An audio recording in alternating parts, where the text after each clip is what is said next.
Welcome to the Exec Exchange, 15-minute podcast in which a leader from the water sector shares a story to inspire, educate, and inform other water sector leaders from across the globe.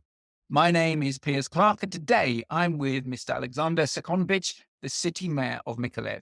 Oleksandr, thank you for taking the time to be with me today. Thank you, Piers, for the invitation.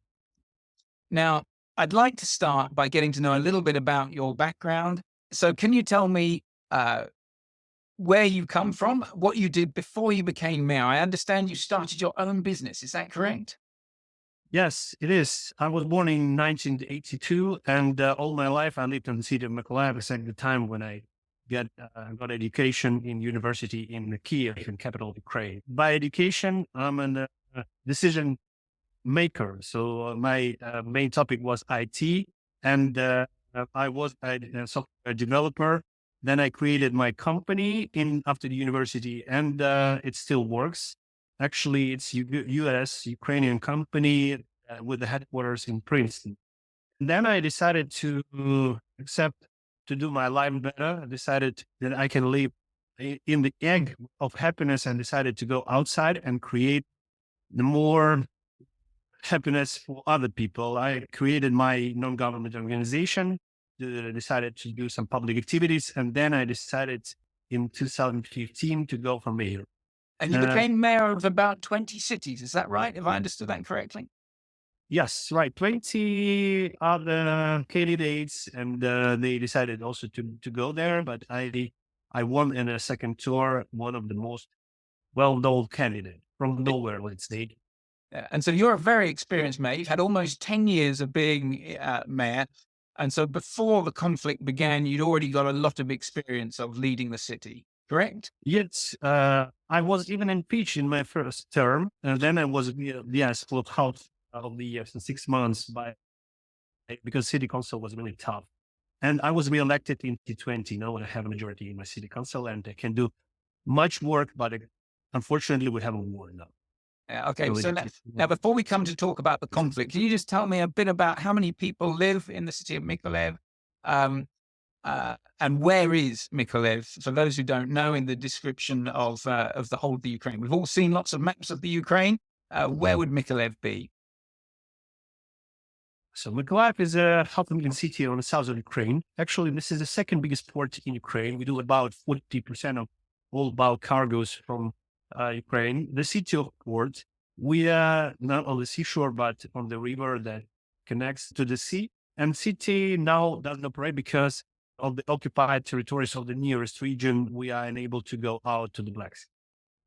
Our city is a half a million city with this shipbuilding heritage. All the aircraft carriers of Soviet Union were built in Mykolaiv, in our city. Wow. Even though that the ship Moskva that now feeds the fish in the Black Sea also was built in the city of Mykolaiv. So we had really big Soviet Union heritage, and our people were shipbuilders. And after the Soviet Union went, we decided who we are, and we decided that we're city of port. Right in time of the first days of war, our city was the city that stopped the Russian invasion of the southern Ukraine. So the nearest regional center, Kherson, was occupied. Then Russian troops came to the city of Mykolaiv, and we stopped them. That's why we got the title City of Heroes. Let's say the city hero, but the City of Heroes, because we stopped the invasion of the southern. Excellent. And how far from the front are you? Russian troops were on the outskirts of the city for, let's say, 8 months. Then they moved behind the Dnipro River, which actually was the main river for us and water source. This is the biggest river. So now they are on the left bank and we are on the right bank. So it's about 70 kilometers. Yeah, frightening. Okay, can we now talk about what assets did you have? What water and wastewater assets did you have before the conflict happened? Just walk me through what you had. I can say that we had, so the main water source was Dnipro River. Actually, 2 pipes in the diameter of 1.4 meters brought us about 150,000 cubic meters of fresh water to the city per day. Our water supply system, wastewater supply system was really old. So we decided to go together with European Investment Bank to change it. Actually, this project of the European Investment Bank was pilot project of Ukraine with EIB in 2006. But then, like it was stopped for 10 years because no one decided to go with it. No one could work with it. And even I have myself that they decided to privatize our water supply company, and they just wanted to go with this project, just not to be involved in the business with any international financial organization. So the project, so your water supply came from 2 pumping stations that are outside the city, pumping water through, and that scheme had been started in 2006, been put on hold, but was then up and running at the start of the conflict.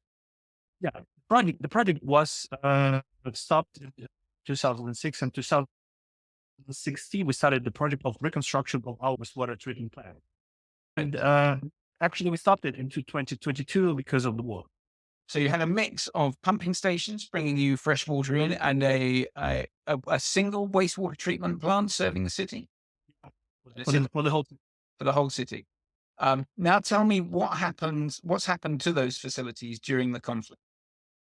Actually, after the occupation of the nearest city of Kherson, where our pumping station is situated, Russians decided to destroy these pipes. They said that we can use them to send troops there to Kherson. But actually, after the explosion, we found that we lost the water supply, and we, like 3 or 4 days, we even started to find where it is. And then we found with the drones that they just destroyed, expose it under the pipes and expose it, and that explosion destroyed pipes in 3 places.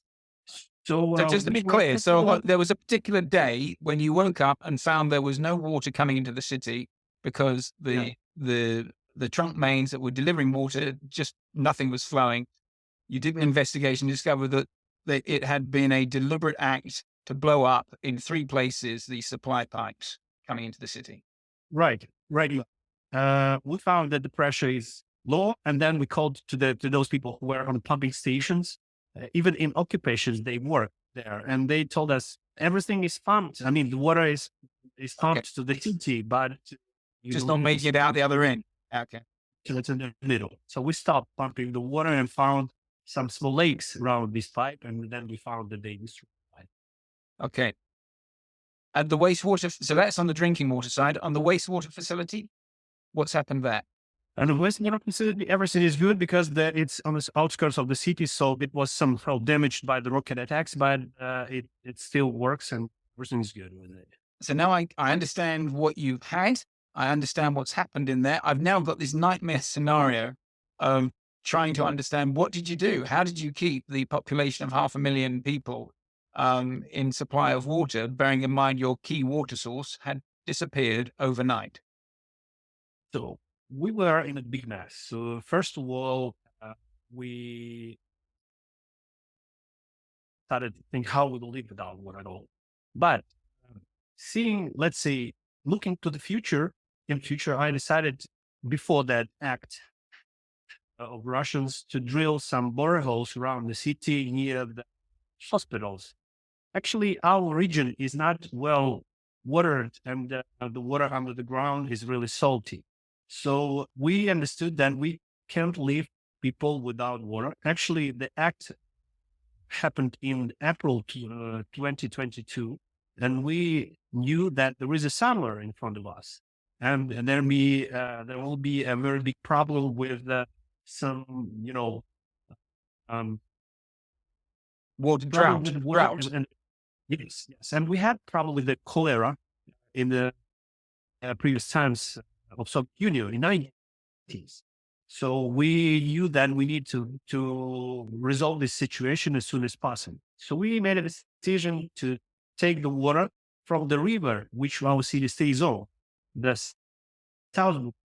But the only problem that this water is really salty because of the closeness to the Black Sea. That's why we never used it for drinking water. But it was like, a scale between living without water and our waste water pipes because they will be, destroyed, will dry, and everything will be bad. And around the salty water that will destroy actually our water supply pipes. And so just to be And clear, with the rust. so you've got this very salty, brackish water that people can use for washing and for non-potable sources. But what are they doing? What are the population of Mykolaiv doing for potable water? For drinking? We have around 280 boreholes.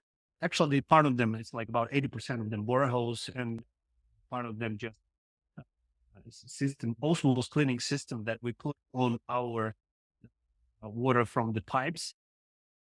We clean it to the level of drinking, and people can get it for free. So you can imagine a 500,000 city where people every day have a routine. The plastic bottles, they go to these water spots, we call them, and fill the plastic bottles, 5-liter plastic bottles, to their houses, bringing them to the 5th floor where they don't have elevators. So yes, this problem made us stronger, so more fit, But anyway, today we are with a project where we will bring a water from up north of this river where it doesn't salty. A French company EGS together with the European Investment Bank made research, and we found that we are able to bring the fresh water from this river.